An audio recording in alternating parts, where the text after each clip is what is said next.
Hello, ladies and gentlemen. My name is Dietrich, and today we are test driving a 2024 Alfa Romeo Tonale Veloce eAWD drive, a plug-in hybrid. Okay, I'll stop doing that now. This is, as I just mentioned in my horrible pseudo-Italian accent, the plug-in hybrid version of the new Alfa Romeo Tonale. It has a 1.3-liter four-cylinder engine with a turbocharger and an electric motor and a battery pack, and the whole shebang puts out 285 horsepower and 305 torque.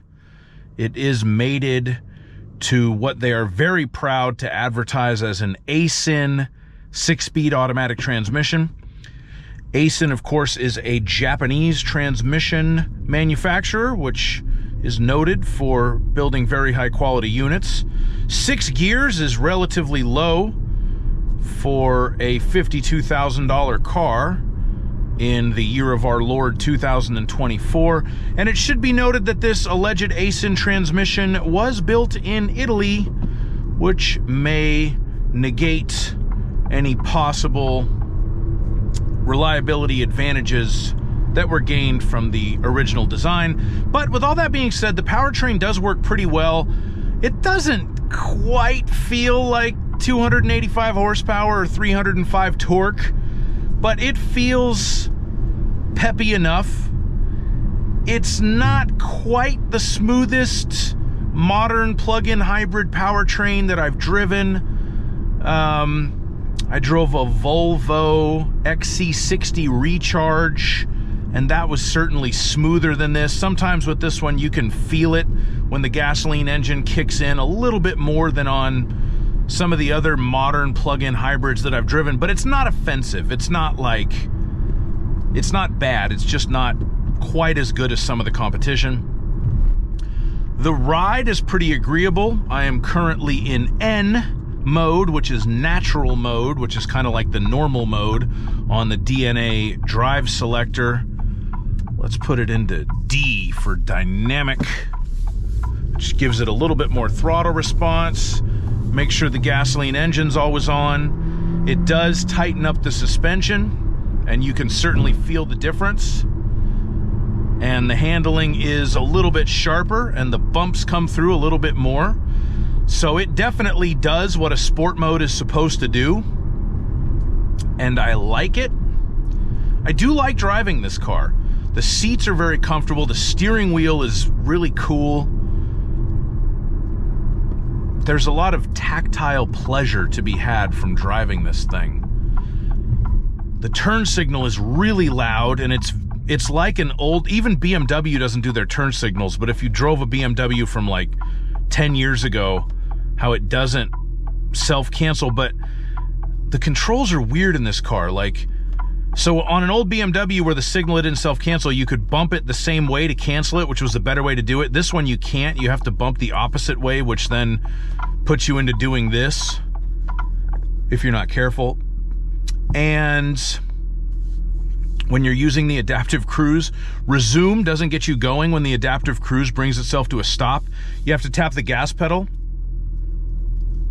which is fine, but again, different from other cars. I guess it is Italian. They have to be different.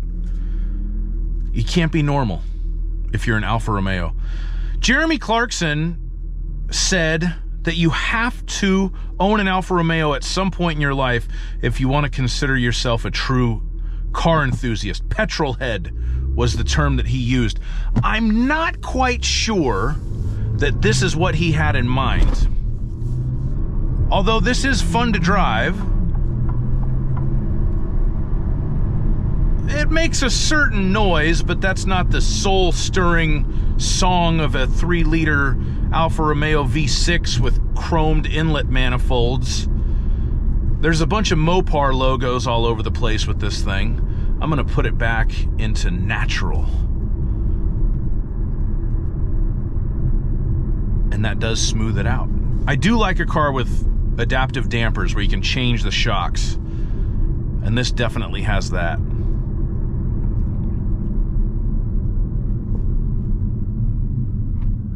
Brake pedal's relatively progressive, but to get you have to push it down a little more than some other modern cars to get the most stopping power out of it.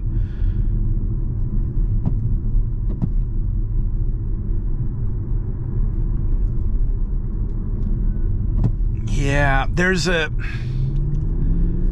I do like driving this car. I like this car overall. I think it's very stylish.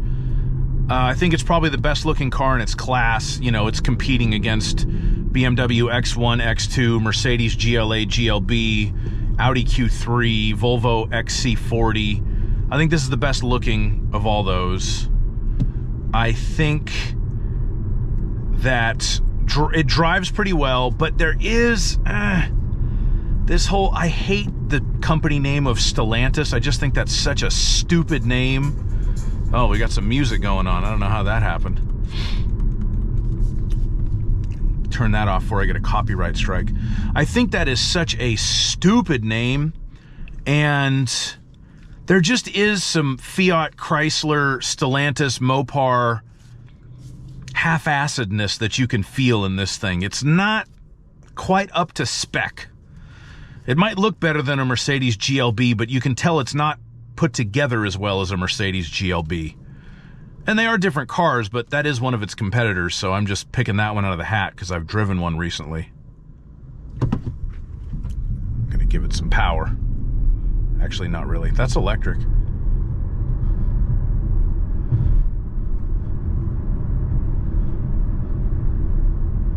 It is on the sportier side, and I like that, and I think that's what it should be for an Alfa Romeo. This is it's not a bad car. It's just, it's missing something. I can't quite put my finger on it.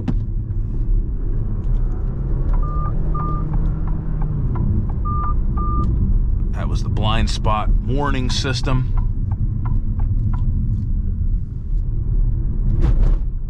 Thump, thump.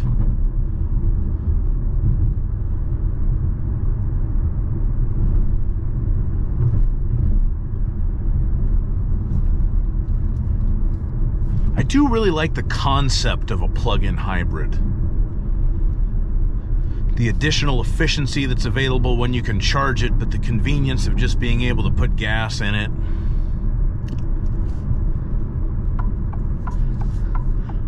We're gonna put it in dynamic. We're gonna hook this right. Full power. Oh! Yeah. It just doesn't quite feel like 285. Not quite.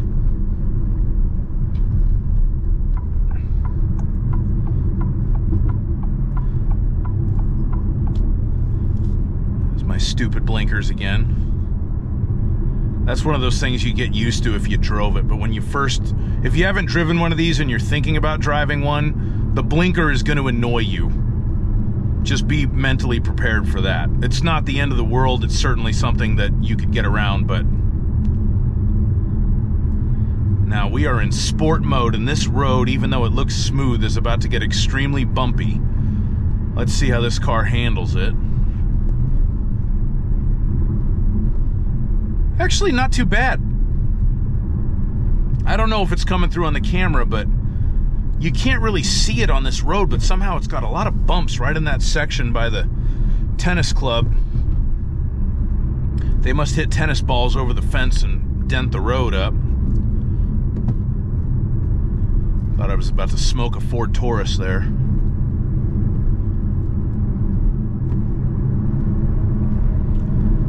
Yeah. It's quick when you put it in the dynamic mode and you put your foot down, but yeah, I wouldn't be surprised if you put it on the dyno if it's a little overrated. Just a little bit.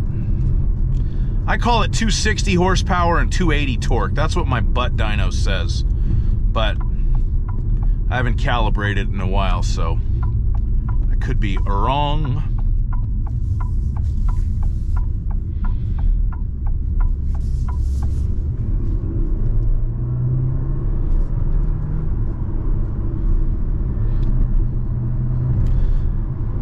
And that's probably pretty much all I have to say about driving this Alfa Romeo. It is a nice car to drive, but not the nicest car to drive. If you have any comments, please put them in the comments section. I have done a full review on this car. I'll put a link to that in the description in the comments. Please like my video, subscribe to my channel, and have a great day. Bye-bye.